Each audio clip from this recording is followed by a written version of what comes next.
Hello दोस्तों, नमस्कार। Railway track study में आप सभी का दिल से बहुत बहुत स्वागत है। दोस्तों, आज का जो टॉपिक है ना, वो बहुत ही इम्पोर्टेंट है। रेल सेवक अनुशासन एवं अपील नियम 1968। ये जो टॉपिक है, इसमें जो परीक्षा दे रहे हैं उनके लिए तो इसमें से सवाल आएंगे ही। जो परीक्षा नहीं दे रहे उनको भी ये पता होना चाहिए कि कब आपको जो है SF11 दी जाती है, कब आपको SF5 दी जाती है। SF5 दी जाएगी तो आपको क्या करना चाहिए, आपको कब सस्पेंड किया जाएगा, कब आपको SF1 दी जाएगी, कब SF2 दी जाएगी, इन सब का मतलब क्या होता है। तो ये सब आपको पता होना चाहिए। कौन सा अधिकारी आपको SF5 दे सकता है, SF11 दे सकता है, उसका भी आपको पता होना चाहिए। दोस्तों, ये जो टॉपिक है वो बहुत ही बड़ा है, तो इसको 4 भागों में बनाया गया है। तो जो ये भाग पहला है, इसमें इस अनुशासन एवं अपील नियम 1968 का जो नियम 1 से 5 तक है वो पढ़ेंगे। इसमें टोटल मिला के 31 नियम है, जिसको अपन 4 भागों में पढ़ेंगे। तो ये सभी को पता होना ही चाहिए। तो चलो शुरू करते हैं, बहुत ही इम्पोर्टेंट है। तो रेलवे अनुशासन अपील नियम 1968 1/10/1968 से ये लागू है। 1 अक्टूबर 1968 से ये लागू है। तो इसका पहला नियम है, उसमें नाम और प्रभावी होने की तिथि है। दूसरे नियम में परिभाषा है। तीसरे नियम में इसका विस्तार किस किस पे लागू होता है। और नियम 4 और 5 निलंबन यानी सस्पेंड से संबंधित है कि कैसे सस्पेंड किया जाता है, कैसे माना जाता है, वो सब। तो इसका नियम पहला है, नाम प्रभावी होने की तिथि। तो ये जो नाम है इसको रेल सेवक अनुशासन एवं अपील नियम 1968 कहा जाएगा। और ये जो है 1 अक्टूबर 1968 से लागू है। ठीक है ना, अक्टूबर की पहली तारीख से लागू होंगे। नियम दूसरा है, उसमें परिभाषाएं दी हुई है। नियुक्ति अधिकारी। नियुक्ति अधिकारी का मतलब, आप जब रेल सेवा में आए थे तो आपको जिसने नियुक्त किया है वो नियुक्ति अधिकारी होता है। ठीक है, तो नियुक्ति अधिकारी कौन होता है? पहला, किसी समय विशेष पर जिस सेवा या ग्रेड में कर्मचारी कार्यरत हो उस समय उस सेवा या ग्रेड पर नियुक्त करने का अधिकार रखने वाला प्राधिकारी। ठीक है ना, तो जिस सेवा में कर्मचारी कार्यरत है उस सेवा में जो नियुक्त कर सकता है वो प्राधिकारी क्या कहलाएगा? नियुक्ति अधिकारी। दूसरा, किसी समय विशेष पर जिस पद पर रेल सेवक पदस्थापित हो उस पद पर नियुक्त करने का प्राधिकार रखने वाला प्राधिकारी।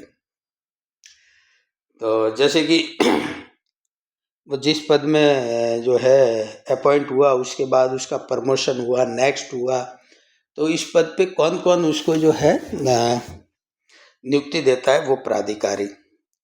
वह प्राधिकारी जिसने किसी रेल सेवक को उस पद, सेवा अथवा ग्रेड में कार्यरत हो पर वास्तविक रूप से नियुक्त किया गया हो, वो प्राधिकारी भी नियुक्ति प्राधिकारी कहलाएगा। जिस समय आप जिस पद पे कार्यरत हो उस पे जिसने नियुक्त किया है वो भी नियुक्ति अधिकारी कहलाएगा।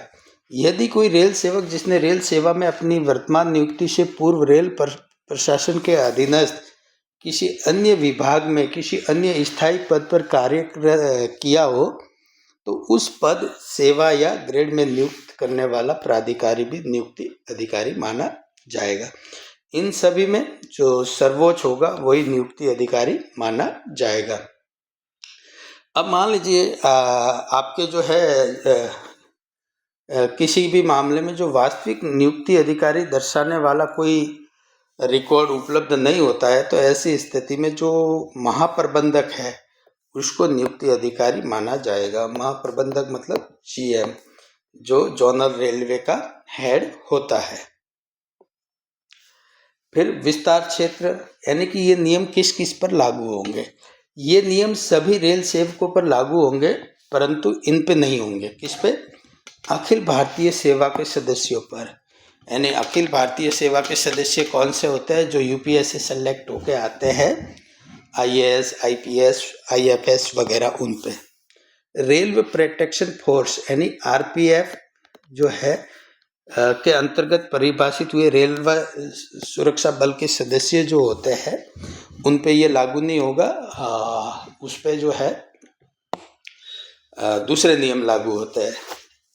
जो कैजुअल लेबर है जो रेलवे में, उन पे भी ये नियम लागू नहीं होंगे। उन व्यक्तियों पर जिनके विषय में इन नियमों के अंतर्गत अथवा अन्य किसी नियमों के अध्याधीन विशेष प्रावधान के द्वारा राष्ट्रपति की स्वीकृति से विशेष करारनामे या नियम बनाए गए हो। तो राष्ट्रपति की स्वीकृति से ऐसे कर्मचारियों के लिए अगर कोई विशेष नियम बनाए गए हैं तो उस पर भी ये लागू नहीं होंगे। ठीक है ना। तो इसमें से इम्पोर्टेड सवाल बनता है कि भाई ये अनुशासन अपील नियम निम्न में से किस पे लागू नहीं होते हैं। ठीक है ना। तो इसमें से कोई एक ऑप्शन दे देते हैं। तो ये आपको ध्यान रखना है। 2 उपनियम 1 के अंतर्गत दिए गए प्रावधानों को ध्यान न देते हुए राष्ट्रपति को रेल सेवकों के किसी वर्ग को इस नियमों के सभी या किसी विशेष प्रावधान से अलग रखने का आदेश पारित करने का अधिकार है। तो राष्ट्रपति जो है इनमें से किसी को भी इस नियमों से अलग रख सकता है, उनके पास ये अधिकार है। अब ये बहुत ही इम्पोर्टेंट नियम है, नियम 4 और 5, निलंबन यानी सस्पेंशन, है ना। तो जब सस्पेंड करते हैं वही निलंबन है ना। तो निलंबन का तात्पर्य क्या है? किसी सरकारी सेवक की सेवा को कुछ समय तक के लिए रोक देना, है ना। यानी कि वह सरकारी सेवा में स्वामी और सेवक के संबंध को कुछ समय के लिए स्थगित करना। यानी वो सरकारी सेवा में तो रहता है लेकिन वो सरकारी कार्य नहीं कर सकता। यही सस्पेंड का मतलब होता है। तात्कालिक प्रभाव से निलंबन मतलब इमीडिएट इफेक्ट से। तो सस्पेंशन जो होता है वो 2 तरीके का होता है। एक तो निलंबित करना यानी सस्पेंड करना, और एक सस्पेंड समझा जाना। ठीक है ना। तो इस दोनों में क्या अंतर है? एक तो किया गया और एक समझा गया, इस दोनों में थोड़ा सा अंतर होता है। तो एक तो किया गया सस्पेंशन क्या होता है, समझा गया सस्पेंशन क्या होता है। देखिए, जब किसी रेल सेवक के विरुद्ध कोई विभागीय जांच प्रक्रिया चल रही हो या चलाई जाने वाली हो, यानी कि कोई भी विभागीय जांच उसके खिलाफ चल रही है या फिर चलाई जानी हो, जब सक्षम अधिकारी के विचार में रेल सेवक के कुछ ऐसे कार्यकलापों में लिप्त पाया गया हो जिससे देश की सुरक्षा पर प्रतिकूल प्रभाव पड़ने वाला हो, जब रेल सेवक के विरुद्ध किसी आपराधिक मामले में अनुसंधान, जांच या मुकदमा चल रहा हो, तो ऐसे मामले में उसको तुरंत प्रभाव से क्या किया जाएगा? सस्पेंड किया जाएगा। ठीक है ना। अब भूतकालिक प्रभाव से निलंबन यानी कि ये समझा गया निलंबन है। ठीक है ना। तो कुछ मामलों में रेल सेवक को भूतकालिक प्रभाव यानी पिछली तिथि से निलंबन मान लिया जाता है, तो ये माना गया निलंबन है। तो किसी कर्मचारी को निलंबित कब माना जाएगा? जब किसी आपराधिक मामले में या अन्य कारण से 48 घंटे से अधिक, ये ध्यान रखना है, 48 घंटे से अधिक की अवधि तक हिरासत में रखा जाए। यानी कि 48 घंटे से अधिक वो अगर जेल में रहे तो हिरासत में जाने की तिथि से उसको क्या किया जाएगा? निलंबित मान लिया जाएगा। यदि किसी रेल सेवक को आपराधिक मामलों में 48 घंटे की अवधि, 48 घंटे से अधिक अवधि के लिए जेल की सजा दी गई हो, जिसके फलस्वरूप बर्खास्त यानी डिसमिस किया जाए या रिमूव कर दिया जाए, रिमूव फ्रॉम सर्विस, या अनिवार्य सेवानिवृत्ति कंपल्सरी रिटायरमेंट न किया गया हो, तो सजा की तारीख से निलंबित माना जाएगा। ठीक है ना। उल्लिखित पैराग्राफ में 48 घंटे की अवधि की गणना सजा सुनाए जाने के बाद से प्रारंभ हुई जेल की सजा से की जाएगी।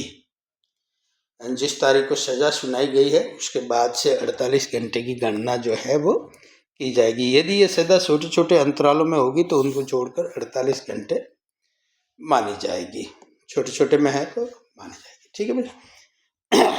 यदि किसी रेल सेवक को रेल सेवा से बर्खास्त मतलब डिसमिस, पदच्युत मतलब रिमूवल, अनिवार्य सेवानिवृत्ति कर दिया गया हो, परंतु बाद में सक्षम अपीलीय या रिविजनल प्राधिकारी द्वारा उनके प्रतिवेदन पर विचार करते हुए रेल सेवक अनुशासन अपील नियम के प्रावधानों के अंतर्गत पुनः जांच या अन्य किसी निर्देश के साथ लौटा दिया गया हो तो संबंधित रेल सेवक की बर्खास्ती, डिसमिसल, रिमूवल या कंपलसरी रिटायरमेंट की मूल तिथि से निलंबित जो है माना जाएगा। मतलब रिमूव कर दिया था, फिर उसने अपील की तो फिर जो अपील की या फिर रिव्यू किया तो उसके लिए जब विचार कर लेता है तो फिर जिस तारीख से वो रिमूव किया था उसी तारीख से उसको सस्पेंड माना जाएगा। यदि किसी रेल सेवक की बर्खास्तगी यानी डिसमिस, रिमूवल या कंपलसरी रिटायरमेंट की सज़ा दी गई हो परंतु उसे न्यायालय द्वारा रद्द किया गया हो, यानी कि उसको रिमूव कर दिया या डिसमिस कर दिया लेकिन जो कोर्ट है उसने उसको रद्द कर दिया, फिर भी यदि सक्षम अनुशासनिक अधिकारी संपूर्ण मामले में सभी पहलुओं पर विचार करते हुए बर्खास्तगी, पदच्युत या अनिवार्य सेवानिवृत्ति के आधारभूत आरोपों पर और आगे जांच करने का विनिश्चित करते हैं, भाई कोर्ट ने तो उसको खारिज कर दिया लेकिन जो अनुशासनिक अधिकारी है वो ये चाहता है कि भाई इसको जांच को वापस आगे जो है बढ़ाया जाए, तो इस स्थिति में जिस तारीख को वो बर्खास्त किया गया था या रिमूव किया गया था या अनिवार्य सेवानिवृत्ति दी गई थी उस तारीख से निलंबित माना जाएगा। ठीक है। और तब तक रहेगा जब तक कि सक्षम अधिकारी जो है अगला आदेश नहीं दे देता। नेक्स्ट है, किसी भी रेल सेवक के विरुद्ध जारी निलंबन आदेश तब तक प्रभावी रहेगा जब तक जो सक्षम अधिकारी यानी कि वो निलंबन आदेश जब तक रहेगा जब तक जो सक्षम अधिकारी है वो या तो उसको संशोधित नहीं कर दे या उसको रद्द नहीं कर दे, तब तक वो सस्पेंड माना जाएगा। यदि किसी रेल सेवक को किसी जांच प्रक्रिया के क्रम में अन्य कारणों से निलंबित किया गया हो या निलंबित मान लिया गया हो और इसके दौरान कोई दूसरी अनुशासनिक जांच प्रक्रिया आरंभ करनी हो तो निलंबन के लिए सक्षम अधिकारी द्वारा इस संबंध में कारणों का उल्लेख करते हुए रेल सेवक को उस या अन्य सभी मामलों की प्रक्रिया समाप्त होने तक निलंबित रखा जा सकता है। ठीक है ना। तो मान लीजिए एक तो निलंबित वो चल ही रहता है, फिर दूसरी कोई अनुशासनिक कार्यवाही प्रारंभ करनी है तो फिर उसमें जो है दूसरी जो कार्यवाही आरंभ करनी है उसका उल्लेख करते हुए उसको निलंबन में रखने का आदेश दे सकता है। रेल सेवक अनुशासन अपील नियम 1968 के नियम 5 के अंतर्गत उपरोक्त प्रावधानों के तहत पारित निलंबन आदेश सक्षम अधिकारी या उसके किसी उच्च अधिकारी किसी भी समय रिवोक किया जा सकता है, यानी कि वो जो है या तो सक्षम अधिकारी या सक्षम अधिकारी जो है उसके ऊपर का कोई अधिकारी है वो कभी भी उसको ख़त्म कर सकता है, रिवोक कर सकता है, वापस निलंबन को ख़त्म कर सकता है।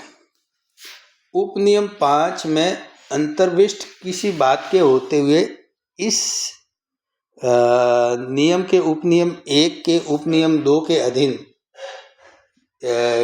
किसी समझा जाने वाला निलंबन का कोई आदेश 90 दिनों की अवधि के पश्चात तक अधिमान्य नहीं रहेगा। ठीक है ना। मतलब इसका ये है कि कोई भी निलंबन का आदेश है वो 90 दिनों के 90 दिनों तक ही मान्य है। 90 दिनों के बाद वो विधि मान्य नहीं रहेगा। कब तक नहीं रहेगा? जब तक कि उसको वापस पुनर्विलोकन नहीं किया जा सकता। ठीक है ना, यानी 90 दिनों से पहले उसको रिव्यू करना जरूरी है। ठीक है, पुनर्विलोकन के पश्चात 90 दिनों के अवसान से पूर्व इस अवधि को और आगे बढ़ा नहीं दिया जाता। यानी कि 90 दिन पूरे होने से पहले ही या तो उसको खत्म नहीं किया जाता या उसको आगे नहीं बढ़ाया जाता, तो वो विधि मान्य नहीं रहेगा। ऐसा प्राधिकारी जो निलंबन को उपांतरित करने या मॉडिफाई या रिवोक करने के पश्चात सक्षम है, निलंबन की समीक्षा के उद्देश्य से गठित की गई समीक्षा समिति के सिफारिशों के आधार पर निलंबन आदेशों की समीक्षा करेगा। ठीक है ना, तो 90 दिनों के भीतर जो है उसकी समीक्षा करनी जरूरी है। इस समीक्षा के उद्देश्य के लिए एक समीक्षा समिति की गठन भी किया जा सकता है और उसकी समीक्षा जो सिफारिश है निलंबन के आदेश की जो है उसकी सिफारिश है, उसके आदेश आधार पर सक्षम प्राधिकारी जो है निलंबन आदेश जारी करने की तिथि के 90 दिनों के पूर्व निलंबन को आगे बढ़ाने या रिवोक करने के आदेश पारित करेगा। मतलब जो समिति बनेगी उसकी सिफारिशों के आधार पर 90 दिन से पहले या तो उसको ख़त्म कर देगा या फिर उसको आगे बढ़ा देगा। अगर निलंबन को आगे बढ़ाया जाना है तो एक बार में 120 दिन की अवधि से अधिक आगे नहीं बढ़ाया जाएगा। 180 दिन, यानी एक बार में 180 दिन का निलंबन आगे बढ़ाया जा सकता है। तो महत्वपूर्ण पॉइंट क्या हुआ? ये रेलवे बोर्ड का पत्र का ये हवाला दिया हुआ है। इसमें निलंबन का जो आदेश नियम है या जो किया हुआ निलंबन या समझा हुआ निलंबन वह 90 दिन के पश्चात विधि मान्य नहीं होगा जब तक कि 90 दिन समाप्ति से पूर्व उसकी पुनरीक्षा के बाद आगे के लिए नहीं बढ़ाया जाता। इसका मतलब यही है कि एक तो निलंबन करने वाला सक्षम अधिकारी जो है उसने निलंबन कर दिया, तो 90 दिनों के भीतर 90 दिनों के भीतर जो है उसकी पुनरीक्षा करनी पड़ेगी। उसको या तो ख़त्म करना पड़ेगा या फिर आगे बढ़ाना पड़ेगा। अगर वो या तो उसको रिवोक नहीं करता है या उसको आगे नहीं बढ़ाता है तो फिर वो विधि मान्य नहीं रहेगा। मात्र अपील दायर करने अथवा सजा के क्रियान्वयन पर स्थगन आदेश दिए जाने से दोषी ठहराए जाने का प्रभाव समाप्त नहीं हो सकता। ठीक है ना, मान लीजिए आपने अपील कर दी या इस पे स्टे ऑर्डर लिया है तो फिर आपका जो दोष है वो समाप्त नहीं हो जाता। आपके अपील करने से या फिर स्टे आदेश लाने से आपका दोष जो है वो समाप्त नहीं हो जाता। कब तक समाप्त नहीं होता? जब तक कि अपीलीय अदालत द्वारा अपील को मान नहीं लिया जाता। दूसरा, दोष सिद्धि रद्द नहीं हो जाती। यानी कि जो अदालत है जब तक आपके आदेश को नहीं मान लेती, अपील को नहीं मान लेती और दोष जो है उसको रद्द नहीं कर देती, तब तक आपको दोषी माना जाएगा। इस तथ्य के बावजूद संबंधित रेल कर्मचारी द्वारा दायर की गई अपील उच्च न्यायालय द्वारा अपील के अंतिम रूप से निपटाए जाने तक ट्रायल कोर्ट द्वारा पास की गई सजा के संबंध में स्थगन आदेश जारी किया गया हो, तभी सक्षम अनुशासनिक अधिकारी फौजदारी अदालत द्वारा प्राधिकृत दोष सिद्धि के आधार पर अनुशासनिक नियमों के अनुसार कार्रवाई करने, जिसमें अनुशासनिक कार्रवाई के उपरांत दंड लगाना शामिल है, कार्रवाई कर सकती है। और ये जो है रेलवे बोर्ड का जो सर्कुलर है 65/3 का मतलब ये 2013 का 65 number RBE railway board circular है। ठीक है भाई।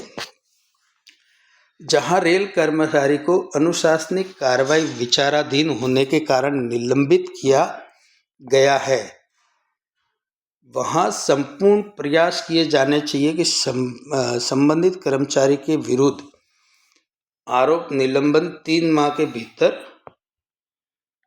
अनंतिम कर दिया जाए, यानी कि 3 माह यानी कि 90 दिनों के भीतर जो है उसको अंतिम कर दिया जाए। ठीक है,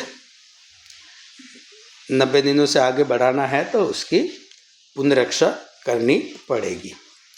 अब देखिए, निलंबित कर्मचारियों में निम्नलिखित भुगतान के लिए हकदार होगा, यानी कि जो जिस कर्मचारी को सस्पेंड किया गया है उसको कौन कौन से भत्ते मिल सकते हैं, भुगतान कौन कौन सा दिया जा सकता है।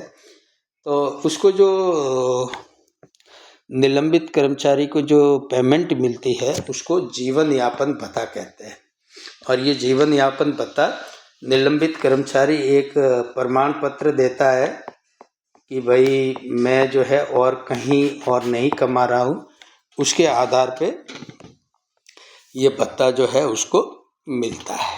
ठीक है, इसके बाद मुख्यालय से अलग न्यायालय में गवाही दिए जाने पर या विभागीय जांच में भाग लेने पर यात्रा भत्ता भी उसको मिलेगा। ठीक है ना, कोई न्यायालय है उसमें गवाही देने जाना है या विभागीय जांच में भाग लेने के लिए जाना है तो उसको टीए जो है वो भी इसको मिलेगा, सस्पेंडेड कर्मचारी को। जीवन यापन भत्ते के आधार पर महंगाई भत्ता भी मिलेगा, यानी कि जो उसको जीवन यापन भत्ता है 50% हो सकता है, ज़्यादा भी हो सकता है, तो जो मिलेगा उसके ऊपर डीए भी उसको मिलेगा। उत्पादकता आधारित बोनस यानी पीएलबी बोनस भी जो है मिलेगी उसको, परंतु इसका भुगतान निलंबन की समाप्ति पर ही होगा। जब उसका निलंबन समाप्त हो जाएगा तभी जो है इसका भुगतान किया जाएगा। छात्रावास सब्सिडी यानी कि जो उसके बच्चे हैं उसको जो हॉस्टल सब्सिडी मिलती है वो भी उसको मिलती रहेगी। और CAE जो एजुकेशन भत्ता मिलता है बच्चों को वो भी मिलता रहेगा। नया संशोधित वेतनमान है वो भी उसको मिलता रहेगा। अब देखिए, जीवन यापन भत्ते पर देय महंगाई भत्ता जीवन यापन भत्ते की राशि पर निर्भर करेगा, न कि पहले पूरी राशि जोड़कर तब उसके आधे की गणना, आधे की राशि का, यानी कि जीवन यापन भत्ता जो है उस पर जो महंगाई भत्ता है वो जीवन यापन भत्ते की राशि पर निर्भर करेगा, न कि पहले पूरी राशि को जोड़कर। जैसे कि मान लीजिए उसका पेमेंट है 1000 रुपये, अब उसको जीवन राशि मिली 50%, जीवन यापन भत्ता मिला तो 500 रुपये मिली, इस पे जो भी डीए है वो मिलेगा। ऐसा नहीं कि पहले 1000 रुपये पे जो है डीए की गणना कर ली और उसके बाद जो है उसको इसमें जोड़ दिया, ऐसा नहीं होगा। नेक्स्ट है, और क्या क्या सुविधाएं उसको मिलेगी। वो सरकारी आवास जो है वो रख सकता है, उसकी पदोन्नति एवं स्थायीकरण पर अन्य उम्मीदवारों के साथ साथ नियम समय विचार होगा, परंतु परिणाम बंद लिफाफे में रखा जाएगा।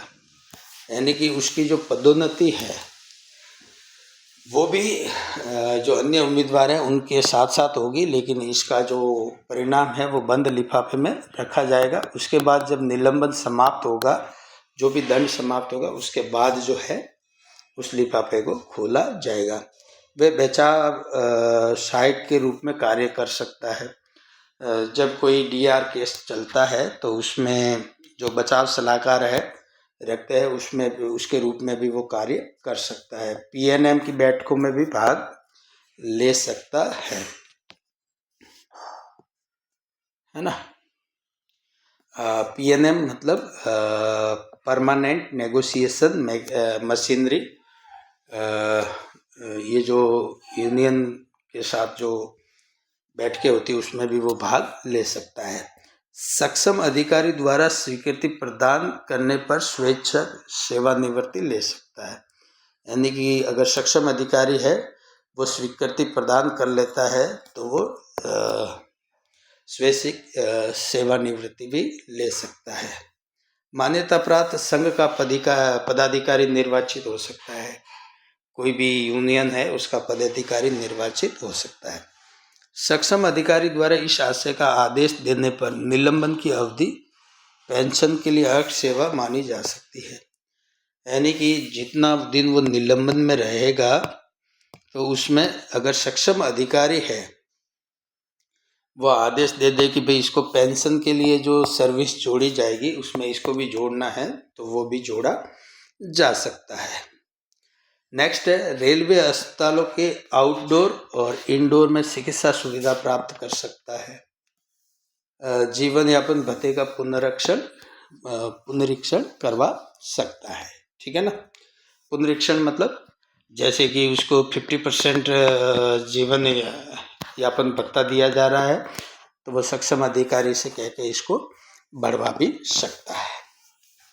कुछ निर्धारित सीमाओं के अंतर्गत सुविधा पास और पीटीओ की सुविधा प्राप्त कर सकता है। इसके लिए जो है आप हमारा पास नियम का जो वीडियो अपलोड किया है वो देख सकते हैं कि सस्पेंशन में उसको कौन कौन से पास और कितने पास उसको दिए जा सकते हैं। महाप्रबंधक के विवेकाधिकार के अंतर्गत निलंबित राजपत्रित अधिकारी और उसके परिवार के सदस्यों को उसे कुल देय सुविधा पासों की संख्या का आधे सुविधा पास जो है उसको दिए जा सकते हैं।